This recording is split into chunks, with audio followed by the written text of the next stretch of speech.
Okay, so I've been working on ways of making my content a little bit better. I'm learning new editing styles, new programs, that sort of thing. So it's taking me a little bit longer to create new content.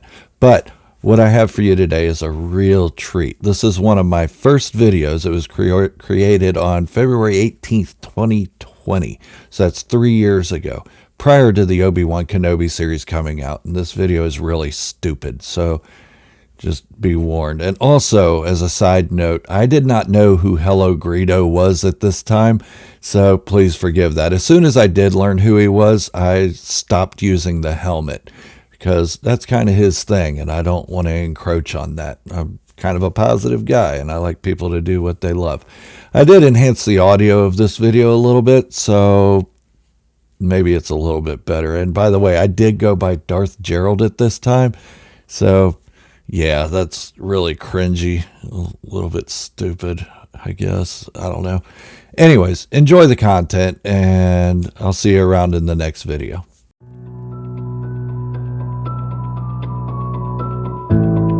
Welcome to another edition. Please don't forget to subscribe. Do it. To see content as it becomes available. During the first interaction we get between Luke Skywalker and Obi-Wan Kenobi, we learn a lot about both characters. I've already touched on Luke as a character in other videos, so if you want to check those out, go ahead. This time, I will be making a deeper analysis of Obi-Wan Kenobi, or Old Ben Kenobi. In Obi-Wan's hut, he clarifies a couple things that Luke had misconceptions about. No, my father didn't fight in the wars. He was a navigator on a spice freighter. Obi-Wan told him he knew his father and that he was a great friend. All of this was true. Where it goes south is when Luke asks him, "How did my father die?" Old Ben gives him a look of uncertainty, that what he himself is saying is the truth. How did my father die?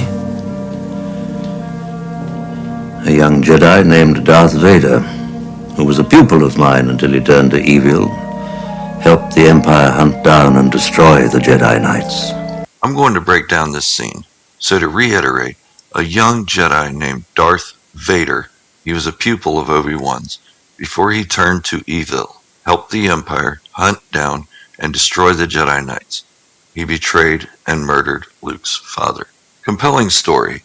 A story full of betrayal, murder, and the destruction of an entire following of religious monks. When I first saw this film in 1977, The Empire Strikes Back wasn't even dreamed of. The story was being written after the success of Star Wars. So I believe Darth Vader and Luke's father, later to be named Anakin Skywalker in Return of the Jedi, were two physically separate individuals. I believe all moviegoers at the time believed this as well. It pinned Darth Vader as pure evil. Later we find out that Anakin was Darth Vader through the big reveal in The Empire Strikes Back. No, I am your father. Back to Obi-Wan's story. The problem I have with the tale is this. 1. Darth Vader was never a Jedi Knight. Anakin didn't take the name of Darth Vader until he completely turned to the dark side, with the help of Chancellor Palpatine, or Darth Sidious.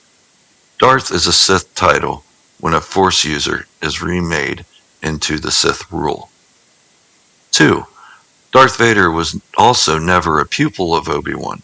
Anakin was. Like I said, he didn't take the name Darth Vader until he turned his back on the Jedi due to feeling betrayed by them and wanting to save his secret wife from death.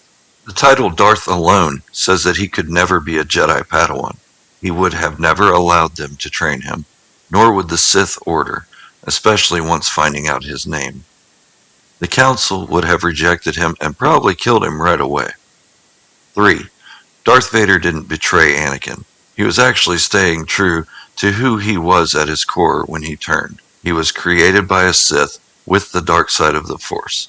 If anything, Darth Vader was betrayed by Anakin Skywalker. So Obi-Wan's tale doesn't split the personality of one person. It creates a physical second person altogether. In Return of the Jedi, Luke confronts Obi-Wan about this. You told me Vader betrayed and murdered my father. To which Obi-Wan's reply was, So what I told you was true, from a certain point of view. Obi-Wan goes on to say that most truths that we cling to are from a certain point of view. With the way this plot was left open, and the way the story unfolded throughout the original trilogy, that makes Obi-Wan Kenobi a liar. No matter which point of view you look at it, Obi-Wan told the story of two separate individuals. One was a Jedi learner named Darth Vader, and the other Obi-Wan's friend named Anakin Skywalker. His statement would have been true had he just said a Sith named Darth Vader murdered your father, but he didn't. Yes, I know, the rest of the story hadn't been written yet, but this was left in there for a reason. George Lucas is a meticulous man. He has went back and changed things in the original movies numerous times. Why didn't he change this? I'm sure he had other takes he could have used to piece together something totally different. I mean, he made Greedo shoot first. He had the technology. He even created most of the technology for special effects. So why did he leave this intact? My thought is because Obi-Wan was meant to be manipulating and deceitful. Obi-Wan had an agenda to stir up emotions in Luke Skywalker to get him on his side, or to make himself not look bad, like a bad Jedi Master that had his only Padawan turn to the dark side and hunt down and destroy the Jedi. Maybe that lie is how Obi-Wan coped with things. Whatever the reason, he manipulated Luke. He made Luke hate Vader, a Sith emotion. He made Luke vengeful, another Sith trait. He made Luke fearful of the dark side, all while instilling dark side traits into him. I'm sure I'll get a lot of hate mail for this because Obi-Wan is a beloved character. But this is my point of view. Obi-Wan wanted Luke to end Darth Vader before he learned the truth. He himself was vengeful about the whole thing, but was too old and had already failed once. So what does this say about the Jedi Order as a whole? Well, Yoda knew of Obi-Wan's lie to Luke and never corrected it. In fact, when Luke asked Yoda about it, Is Darth Vader my father? Arrest I made. Yoda tried to roll over and die before answering the question, until Luke pressed for an answer. He even told Luke, "Told you, did he?" Or directly after the conversation, Yoda becomes one with the Force. Give Obi-Wan a break. It was a one-off, him dealing with losing a brother, a friend. But was it a one-off though? Let's rewind to the Phantom Menace. Obi-Wan and his master Qui-Gon Jinn are on Naboo, but need to get to the Queen to warn her of the attack and get her to safety. They run into a local, Jar Jar Binks. Don't boo me just yet. Jar Jar tells them of his home city being the safest place. They asked him to take them there, and he remembered he has been banished. They would do terrible things to him if he returns. With a bit of persuasion from Obi-Wan, he agrees and takes them there. Upon their arrival at Jar Jar's hometown, Jar Jar gets arrested, and they get taken before the Gungan bosses. Some mind trick action, and Boss Nass gives them a transport to speed them on their way.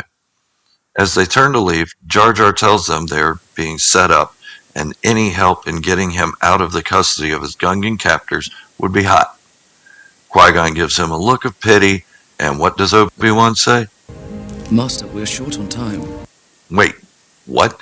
You talked Jar Jar into taking you guys there, knowing he would be punished and possibly killed for returning, and you don't want to waste time helping him out? How's that for gratitude? I guess Obi-Wan got what he wanted from the poor Gungan and discarded him. What do you think? Was Obi-Wan Kenobi manipulating Luke to carry out his dirty work? Or was he just too ashamed and old to face Darth Vader again? Let me know in the comments below. Like I said, this is all from a certain point of view. My point of view. I hope you've enjoyed the content of this video. If so, don't forget to subscribe. Do it. Give a thumbs up. Do it. And leave a comment. When Do you it. subscribe and leave a comment, yes, you have to do both so I know who you are, you will be entered for a chance to win this Funko Pop figure. Good luck, and may the Force be with you, always.